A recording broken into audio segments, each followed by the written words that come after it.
नमस्कार दोस्तों, मैं देवराज सांडल्य आज एक नया चैप्टर शुरू करने जा रहे हैं जिसका नाम है वुमेन कास्ट एंड रिफॉर्म, यानी कि महिला जाति एवं सुधार। इस वीडियो ये जो चैप्टर है इसको हम 2 से 3 पार्ट में करेंगे, तो ये है हमारा पार्ट 1। अभी जो हम डिस्कस करेंगे ये है हम इंट्रोडक्शन वीडियो देखेंगे कि इसमें इंट्रोडक्शन में हम देखेंगे कि इसमें हम क्या क्या पढ़ने वाले हैं। तो यहीं से आपको समझ में आ रहा होगा कि महिलाएं, जाति और सुधार, यानी कि जो पहले जो कास्ट के बेसिस पे डिस्क्रिमिनेशन होता था, फिर फीमेल जो जेंडर के बेसिस पे डिस्क्रिमिनेशन होता था, उन सब के बारे में हम सुनेंगे। आप लोगों में से बहुत लोग जानते होंगे कि सती प्रथा, यानी जो सती प्रथा होता था वो हम जानेंगे कि सती प्रथा क्या कैसे होता था, क्यों किया जाता था, और क्योंकि ये महिलाओं के साथ डिस्क्रिमिनेशन होता था, भेदभाव किया जाता था, जिसके कारण सती प्रथा, बाल विवाह ये सब की होता था। लेकिन उसके बाद हम जो डिस्क्रिमिनेशन होता था वो कास्ट के बेसिस पे महिलाओं के साथ, यानी वुमेन के साथ तो डिस्क्रिमिनेशन होता था, लेकिन कास्ट के बेसिस पे भी डिस्क्रिमिनेशन होता था, और इसीलिए हुआ था वर्ण विभाजन। ठीक है, तो वो भी हम देखेंगे कि क्या क्या है। उसके बाद इन सब में रिफॉर्म आया, यानी ये सब में सुधार आए। कैसे सुधार आए, कौन कौन सुधार किए, इसके लिए बहुत सारे मूवमेंट हुए, बहुत सारे संगठन बने, एसोसिएशन बने, बहुत सारे लोग, जैसे आप लोगों में से सुना होगा कि जैसे सती प्रथा है, इसको खत्म किया था, इसको खत्म किए थे राजा राम मोहन रॉय। लेकिन जो राजा राम मोहन रॉय थे उनके ऊपर ऐसा क्या बीती जिसके कारण वो सती प्रथा के इतने अपोज हुए, वो हम देखेंगे। और जो रिफॉर्मर थे, यानी जो जिन्होंने सुधार किया है, वो भी हम देखेंगे। तो अभी जो हमारी महिलाओं के साथ अगर भेदभाव होता था किस लिए होता था, ये अभी हम जानते हैं। देखिए, पहले होता था सती प्रथा, जिसमें क्या किया जाता था कि अगर कोई भी फीमेल है, कोई भी वुमेन है, अगर उसका पति मर जाता था तो उन्हें जिंदा जला दिया जाता था। लेकिन लेकिन अगर पति मर जाते थे तो वो उनकी पत्नी को नहीं, अगर पत्नी मर जाती तो उनके पति को नहीं जलाया जाता था, इसीलिए ये सती प्रथा हुआ। फिर विधवा, अगर मान के चलिए पहले क्या था, अगर कोई भी जो वुमेन है वो प्रेग्नेंट होती थी तो उनके पति मर जाते थे, लेकिन वो प्रेग्नेंट होने के कारण वो बच्चे को जन्म देती, इसके लिए उनके लिए उन्हें नहीं ये किया जाता था, लेकिन उन्हें गांव के बाहर भेज दिया जाता था, उन्हें गांव में से निष्कासित कर दिया जाता था, बाहर उन्हें रहा जाता था। अब इनके साथ यही प्रॉब्लम, दिक्कत आ जाती थी कि पहले तो ही वो बहुत ज़्यादा दुख में, लेकिन बाद में और ज़्यादा दुख मिल जाता था।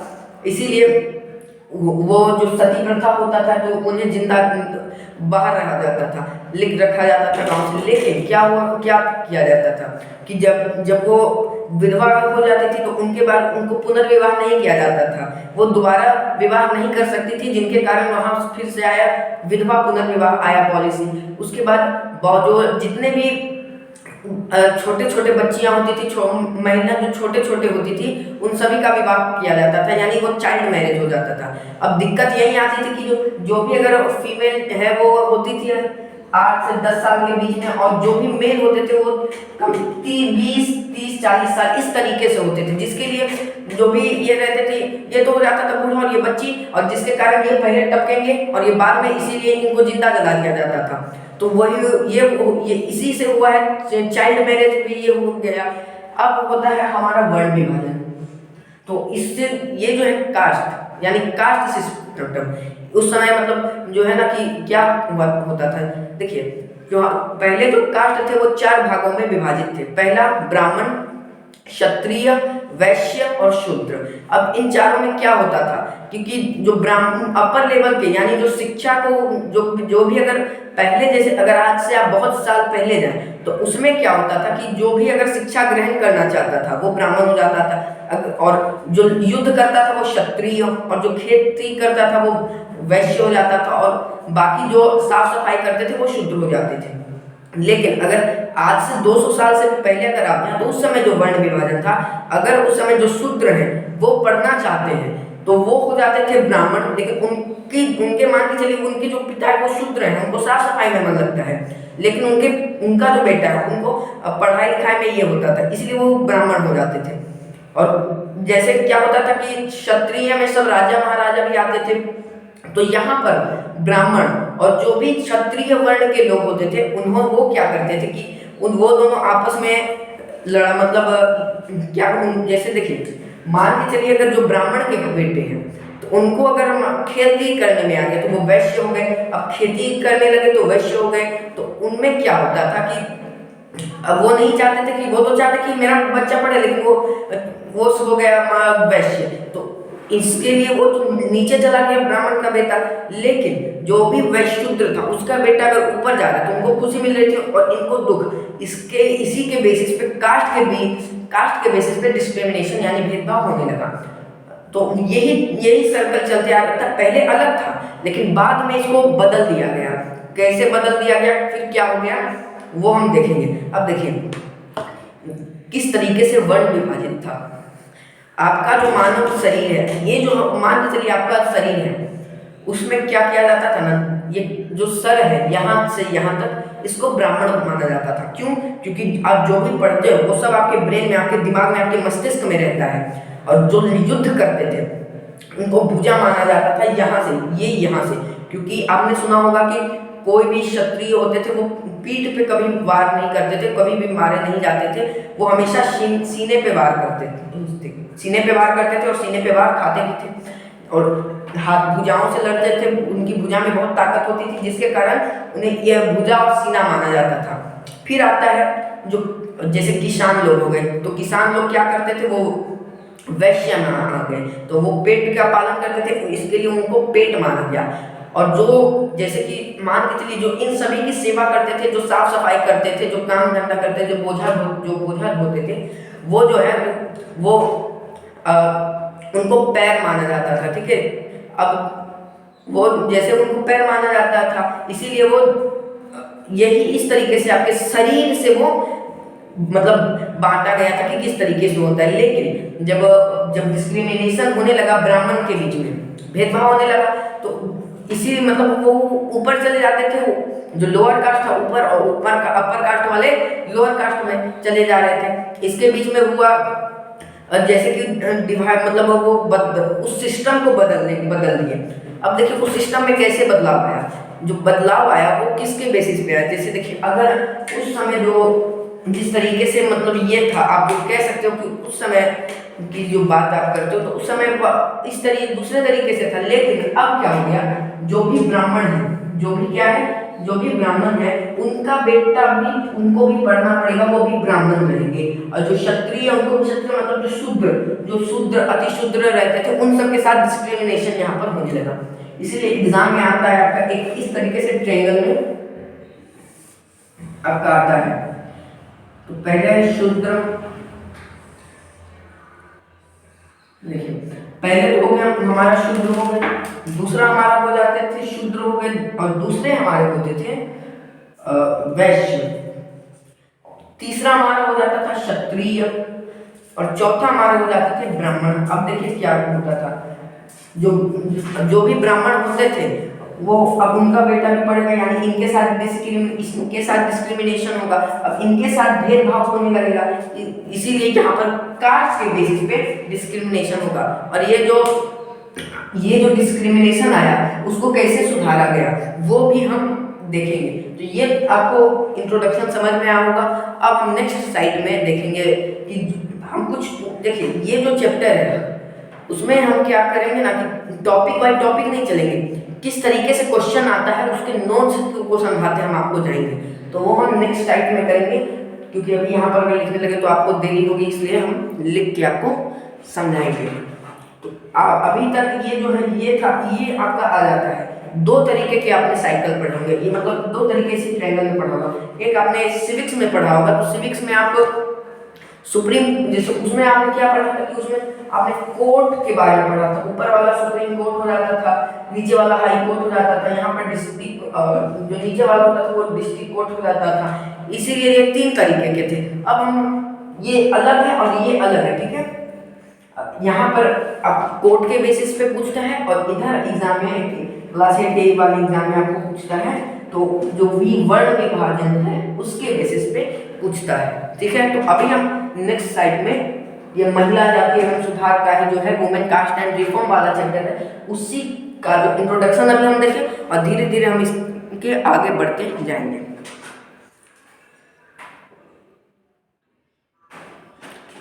अब है वर्किंग टूवर्ड्स चेंज। अब आपके मन में सवाल उठा होगा कि आपने तो बोला था कि जो भी अगर कोई जो भी हम टॉपिक वाइज नहीं मतलब क्वेश्चन वाइज चलेंगे, तो इस टॉपिक में भी 2-3 क्वेश्चन है वो हम निपटाएंगे दोस्तों। चलिए शुरू करते हैं। Working towards change.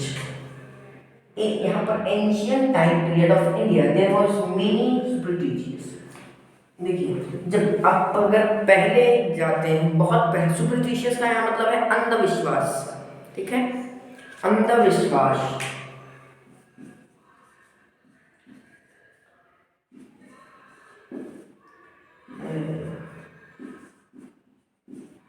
अंधविश्वास, ठीक है। अब देखिए यहाँ पर जो बहुत सारे मतलब आप अगर एंशियंट आज से 200-400 साल पहले जाए तो उस समय बहुत ही अंधविश्वास था, और जो भी सोशल कस्टम प्रैक्टिसेस होता था ना वो सब होता था कि मतलब इसी अंधविश्वास के चलते ये दोनों आपस में बहुत ही ज़्यादा रिलेटेड है।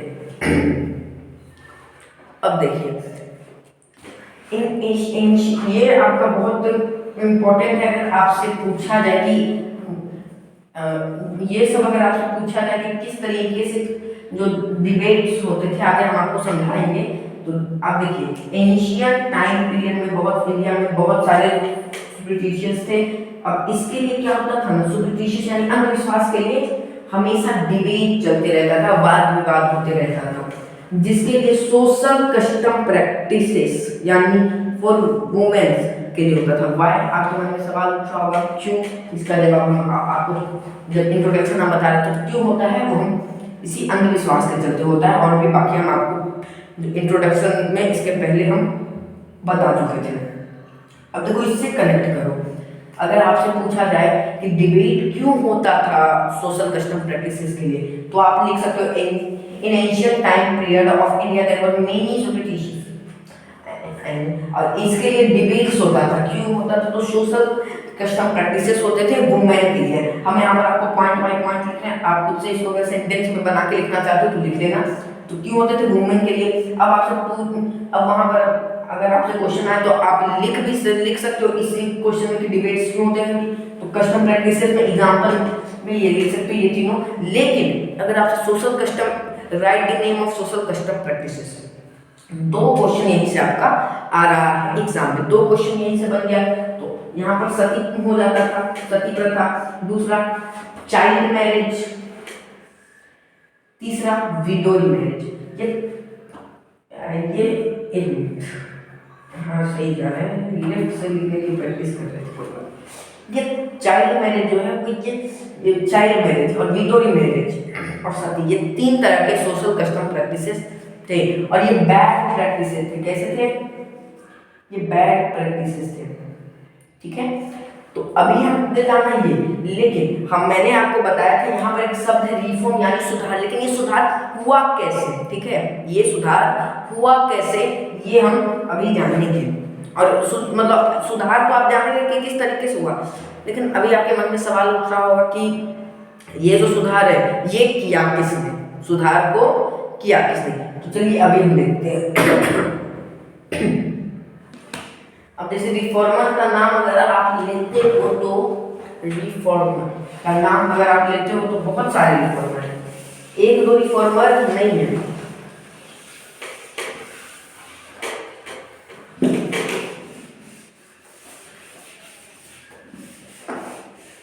मैं गांव के बोर्ड पे पढ़ा रहा हूँ, तो यहाँ बहुत दिन बाद आया तो उसको थोड़ा पानी से इरेज करना पड़ेगा, तो हम पानी से इसको क्लिक कर देते हैं।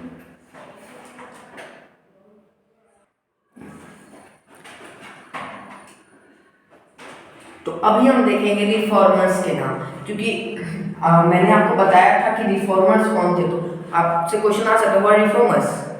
तो देखिए यहाँ से हम यहाँ पर आप एग्जाम में 3 प्रश्न यानी 3 क्वेश्चन जो है वो आपका हम बताते चल रहे हैं आपको, इसी तरीके से आपका क्वेश्चन आएगा, ठीक है। तो रिफॉर्मर्स कौन थे, तो देखिए रिफॉर्मर्स में आपका 2-4 नाम ही पूछ सकता है, बहुत अगर आप बहुत सारा चाहे तो लिख सकते हैं। यहाँ पर मैंने कुछ एग्जाम्पल्स लिखे हैं, लेकिन आपके एग्जाम में बहुत सारे नाम पूछते हैं। तो आप मैंने यहाँ लर्निंग स्किल के वीडियो में आपको बताया था कि पहले आप चैप्टर को रीड करेंगे, नहीं देखा है लर्निंग स्किल का वीडियो तो जाके उसे देख लो। तो अब देखो लिंक डिस्क्रिप्शन में मिल जाएगा और इन स्क्रीन में भी मिल जाएगा।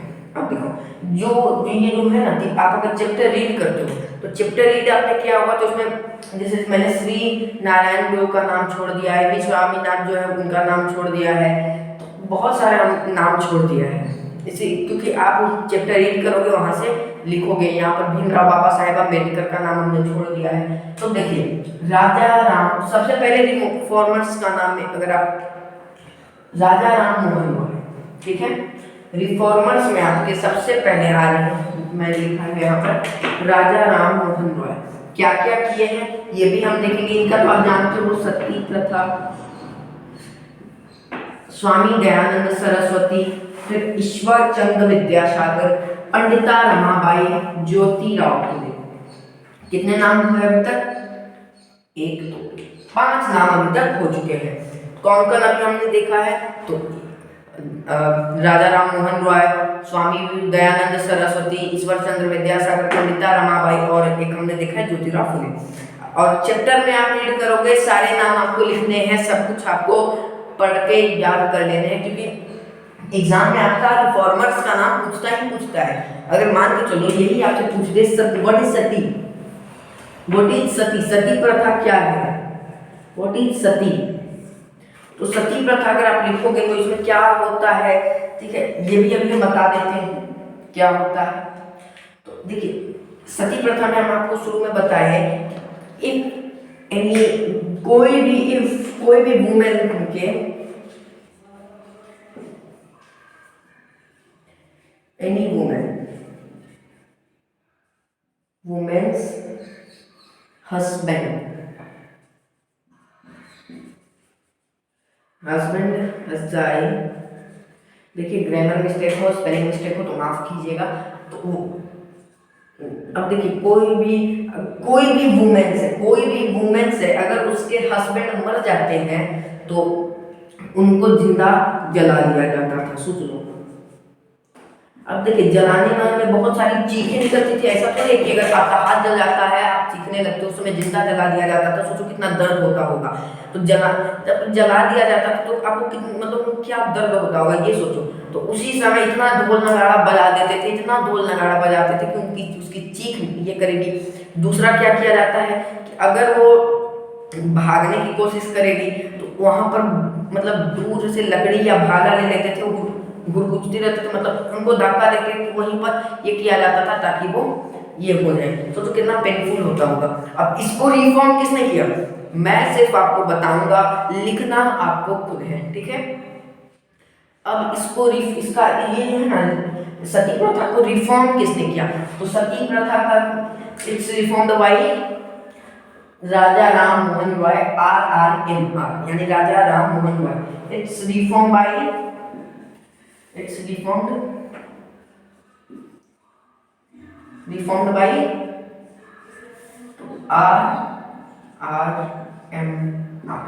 इसका फुल फॉर्म है राजा राम मोहन रॉय, ठीक है।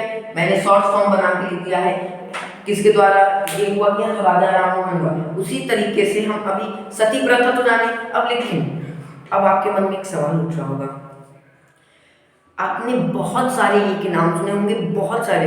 अगर जैसे देखिए भीमराव बाबा साहेब अम्बेडकर, उनको अगर आप जानते हैं, उनको अगर आप पढ़े हैं तो उन्होंने हमारा संविधान लिखा, लेकिन उन पर ऐसी क्या बीती जो उन्होंने संविधान लिखा? उन पर कुछ बीती, उन्हें हमेशा डिस्क्रिमिनेट किया गया, उनके कास्ट के बेसिस पे उनके साथ डिस्क्रिमिनेशन हुआ, उनके साथ भेदभाव हुआ। तो वही जो भेदभाव हुआ, ठीक है, वही जो भेदभाव हुआ उसके बेसिस पर उन्होंने संविधान लिखा और बढ़िया लिखा कि सबके के साथ एक इक्वल, सबको इक्वल राइट है, सबके एक साथ देखा गया। सब ये हुआ, उनके साथ ऐसा हुआ तो तभी तो हुआ। लेकिन राजा राम मोहन रॉय के साथ ऐसा क्या हुआ?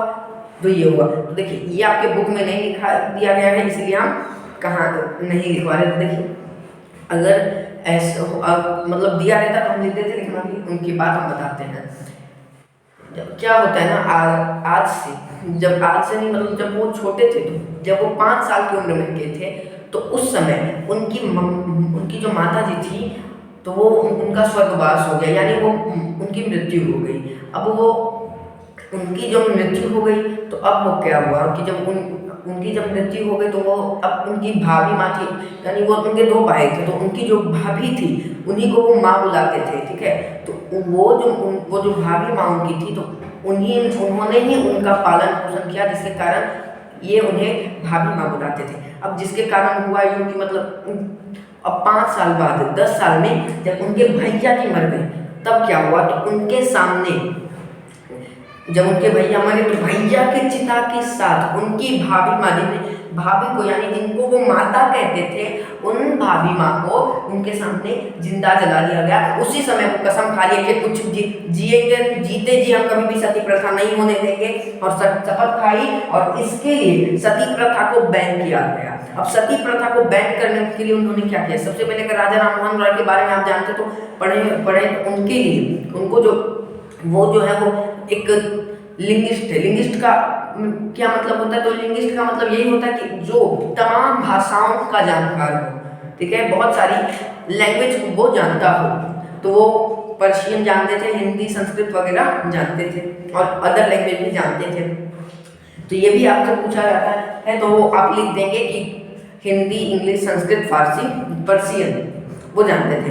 अब देखिए, तो वो लिंग्विस्ट थे। अब वो ब्रिटिशर्स के पास गए तो उन्होंने उनकी मदद की, और एक नई पॉलिसी आई जिसमें सती को बैन कर दिया गया। हिंदी में कहें तो सती प्रथा को बैन कर दिया गया, फुल्ली बैन कर दिया गया। कब किया गया, तो 1829 को 1829 को बंद कर दिया गया। कब बैन हुआ, तो 1829 को सती प्रथा was ban, Sati was ban.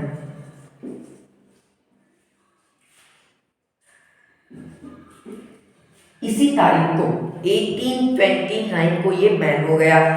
क्या हुआ बैन, तो सती प्रथा बैन हो गया। तो यहाँ तक आपको समझ में आई सती प्रथा की कहानी।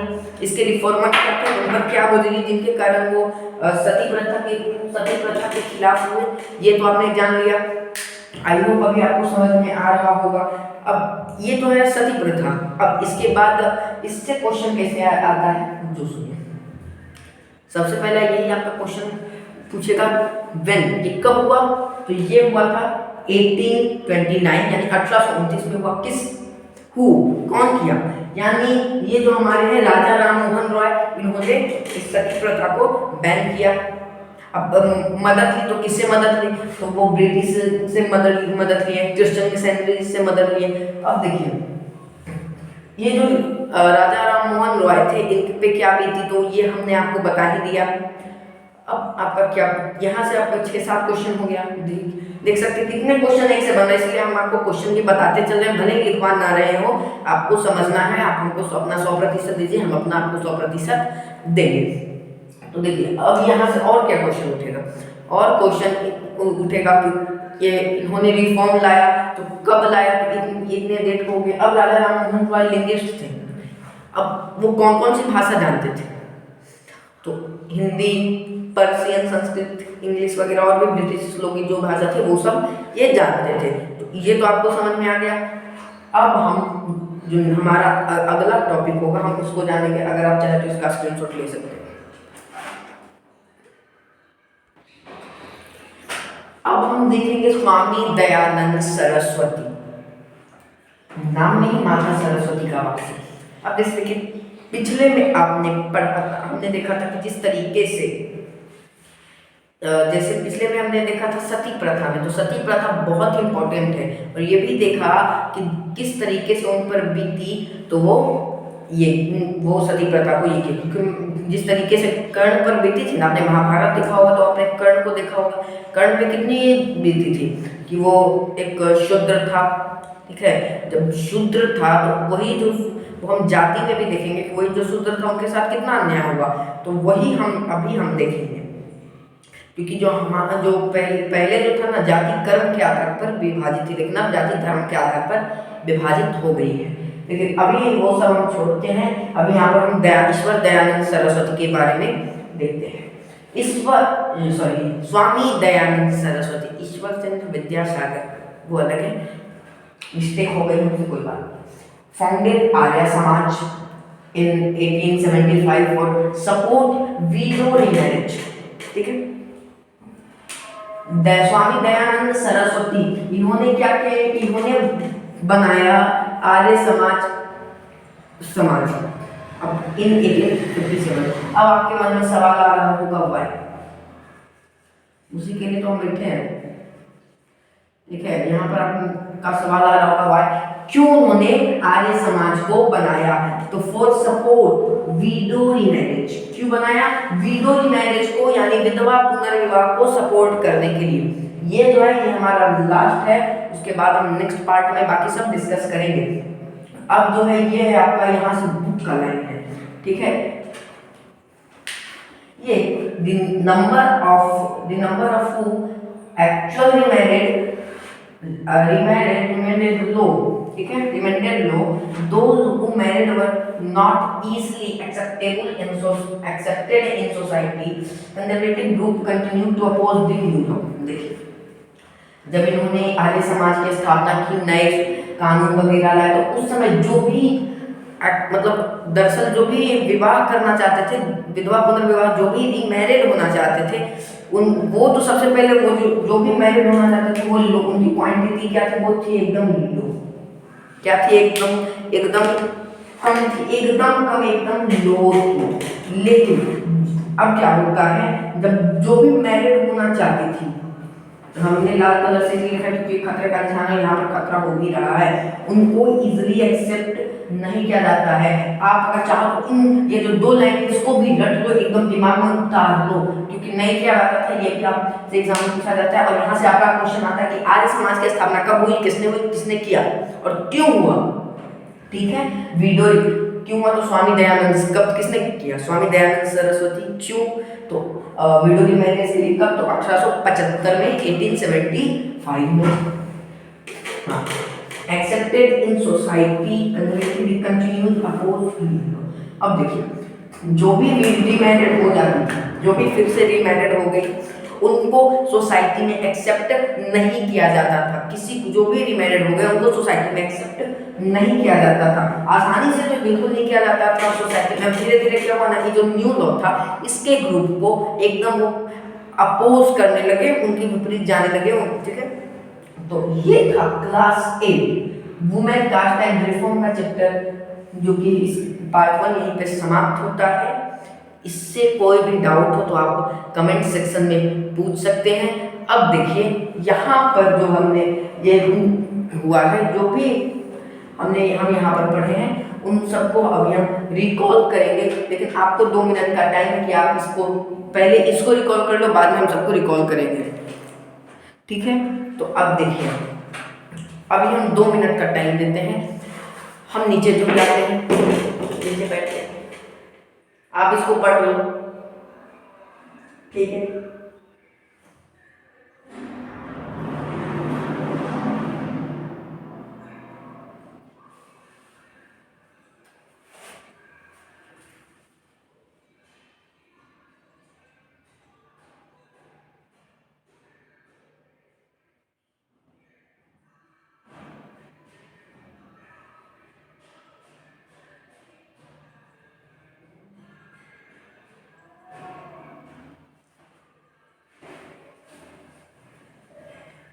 तो अभी तक आपको रिकॉल हो गया होगा। अब हम क्या क्या पढ़े इसको रिकॉल करो, आंख बंद करो। हमने सबसे पहले इंट्रोडक्शन देखा, उसमें पढ़ा कि जो हम किस तरीके से रिफॉर्म आया, मतलब रिफॉर्म आया नहीं, मतलब पहले वुमेन को किस तरीके से डिस्क्रिमिनेट किया जाता था, तो और कास्ट के बेसिस पे। उसमें क्या देखा हमने? तो सती प्रथा देखा, विडो रीमैरिज देखा, चाइल्ड मैरिज देखा। उसके बाद हम ये 4 वर्ण का विभाजन हमने देखे। कौन था? ब्राह्मण, क्षत्रिय, वैश्य, शूद्र। सबसे ऊपर ब्राह्मण, क्षत्रिय, वैश्य, शूद्र, और शूद्र में ही आते थे अति शूद्र। तो अभी आप खुद से रिकॉल कर लो, 2 मिनट का टाइम था, उसमें आपने रिकॉल कर लिया होगा। तो मिलते हैं इसके नेक्स्ट पार्ट के साथ, तब तक के लिए। और हाँ, इस सेशन से कोई भी डाउट तो आप कमेंट सेक्शन आपका इंतजार करता है। मिलते हैं नेक्स्ट क्लास में, तब तक के लिए। Till that, stay connected, keep learning. Thank you very much.